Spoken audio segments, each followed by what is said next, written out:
Joining us now is House Speaker Mike Johnson. Speaker Johnson, the Secret Service is now acknowledging, after the Washington Post proved their initial statements false, the Secret Service's initial statements false, that they turned down requests for additional resources from the Trump team. Secret Service Director Kimberly Cheadle is set to testify to the House Oversight Committee tomorrow. You have called for President Biden to fire her. You've also said you're going to set up a special task force tomorrow to investigate this. What do you want to know from Director Cheadle, and what can you tell us about the makeup of this task force? Yeah, thanks, Jay. Great to be with you. The task force is important because we need precision, we need to act quickly, we need to get the answers and accountability for the American people. They deserve it. They're demanding it for good reason. People are concerned. This is unconscionable, what we have seen out of this Secret Service, and this director has shown and proven in her public statements that she is not fit to lead that very important agency. We need the Secret Service to do one simple thing: protect our presidents and former presidents in these cases. That's not happening. And the initial excuses that she has given for the lapses that happened last Saturday are just unbelievable. So we're going to get down to the bottom of it. This will be a bipartisan task force with subpoena authority to strike quickly, get right to the heart of the matter, and get the answers, accountability, make sure this never happens again. Equal numbers of House Democrats and House Republicans. Do you have ideas of which vice chair and chair you want to have for it? We'll be laying out the details of the task force tomorrow, Monday, when we return to the Hill. Right now, I'm heartened and thankful that our committees of jurisdiction have already begun to work. Director Cheadle will comply with the subpoena, she has said, and show up tomorrow in our House Oversight Committee. Jamie Comer will be leading that inquiry, and I think that'll be must-see TV. She's got a lot to answer for, and these concerns are bipartisan, Jake. I mean, the Democrats are just as concerned as the Republicans are about this because the agency is not a partisan agency.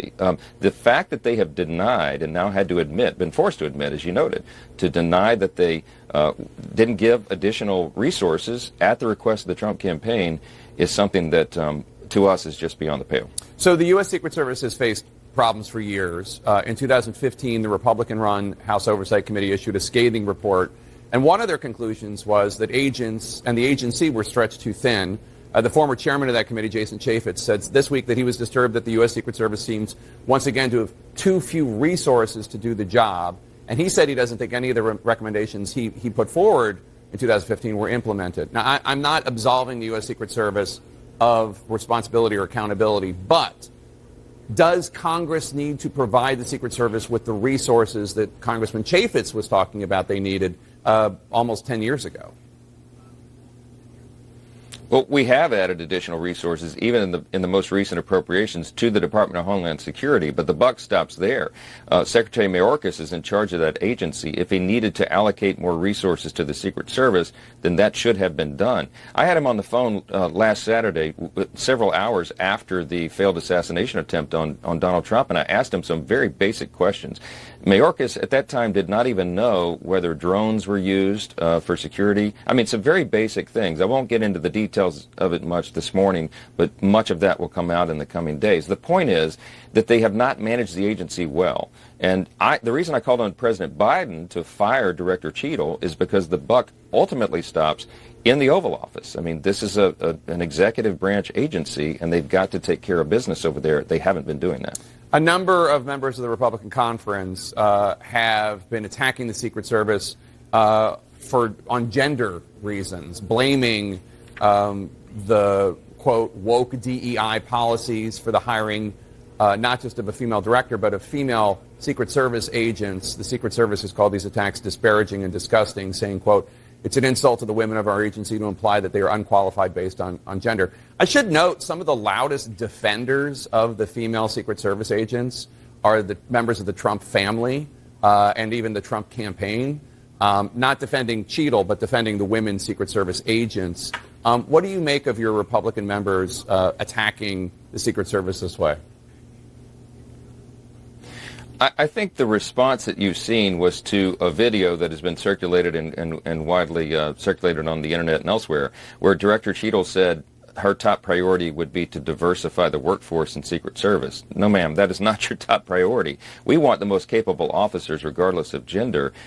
Their job is protection, not diversity. And I think that was such a frustrating thing for people to see, especially in light of the lapses that took place apparently last weekend. So that's the backlash. There's a lot of frustration. And Jake, it's not just Republicans. It's people across the board who just don't understand why these basic tasks could not be taken. Remember, Director Cheadle also said the reason no one was on that roof that day was because of the slant of the roof, and she was worried about the health and safety of her agents. I mean, that makes no sense to us whatsoever. I've got my own security detail through the Capitol Police. Those guys would go on a roof that was a 90-degree angle. You know, I don't understand what her responses are initially. They don't make sense to people, and she has a lot to answer for. President Biden is facing rising calls to exit the race. Democrats are looking into potential legal hurdles to replacing their nominee so late in the process. Do you think that whoever emerges from the Democratic convention as that party's nominee for president and vice president, do you think those people should be on the ballot in all 50 states? Or would you support efforts to sue to keep those nominees off state ballots, assuming it's not President Biden and Vice President Harris? Look, I'm a former litigator, a constitutional law attorney. I just made note in some comments over the last week that they have real problems. I mean, every state has their own election system. That's our constitutional system. That's the way it's done. And in some of these states, it's a real hurdle. They have a real problem of replacing the nominee at the top of the ticket. Remember, Jake, I mean, Joe Biden was chosen after a long, small d Democratic process by 14 million people emerging through that primary. It will be very interesting to see if the so-called party of democracy, the Democrats, go into a back room somewhere and switch it out and put someone else at the top of the ticket. I mean, I think they've got legal hurdles in some of these states, and it'll be litigated, I would expect, on the ground there, and they'll have to sort through that. They got a real problem. It was interesting. I listened to the Joe Manchin's interview, which was compelling at the opening of the show, and he made the point that this is not his father's Democrat Party. It's not the party he knew as a young man. He wanted them to be sensible and moderate, and they aren't anymore, and that's why he left the party. We're seeing that across the board. We have a demographic shift going on in the country right now with a record number of Hispanic and Latino voters and black voters, African American voters, the Jewish community coming into the Republican Party because they're looking for answers to all these great challenges facing the country, and they feel like the woke progressive left has taken the Democrat Party way over the edge. They have, and Joe Biden and Kamala Harris helped engineer that, and I think they're responsible for it.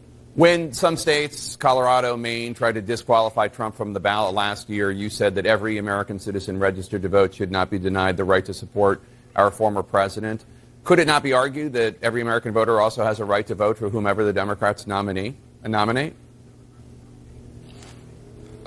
Well, yes. I mean, the comparison between the two last cycle and this one is apples to oranges. What they're trying to do, a handful of people in the party, including some of the top elected Democrats in the country, are trying to push Joe Biden out. It's an interesting question, Jake. If he's incapable of running for president, how is he capable of governing right now? I mean, there is 5 months left in this administration.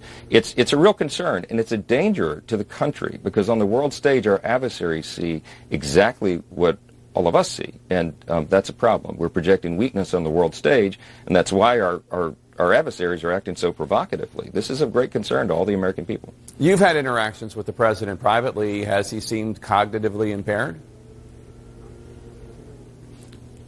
Yes. I mean, look, I didn't want to come out and talk about, personal interactions with the president because I've been concerned about what I just said about this projection of weakness on the world stage at a very dangerous time. But now that the cat is out of the bag, you can hear from the Republican speaker to affirm what everyone else has known and seen. The Democrats have been involved in a big cover-up here. They've been trying to prevent the people from seeing what all of us in close proximity have seen. He's not the Joe Biden of even 4 years ago when he ran for office. He's not capable of doing it now. And it's not his fault. I mean, no one can help how they age, how quickly they age, and how their faculties diminish. But that's clearly happening here, and it's something that must be contended with. Well, calling it a cover-up, it's pretty strong words. Are you suggesting that there's something that needs to be investigated in a serious way by Congress or even law enforcement? Well, that's something we've discussed. I mean, you've seen even in recent weeks, until the debate 3 weeks ago, I mean, top Democrats in Congress and elsewhere were coming onto television regularly and saying, Joe Biden's running circles around us. He could compete in the Olympics. I mean, it was just comical. They all knew that wasn't true. I mean, anybody who interacted with him over the last couple of years knew that that was not true. And it was, every time I would see one of those statements, I couldn't believe they were doing it. And that is why they went through the process and got him through winning the primary, because they put up a false pretense about his capabilities. Now the whole country sees it, and they have painted themselves into a corner because they did that. House Speaker Johnson, thank you so much for joining us. Really appreciate it, sir. Thanks, Jake.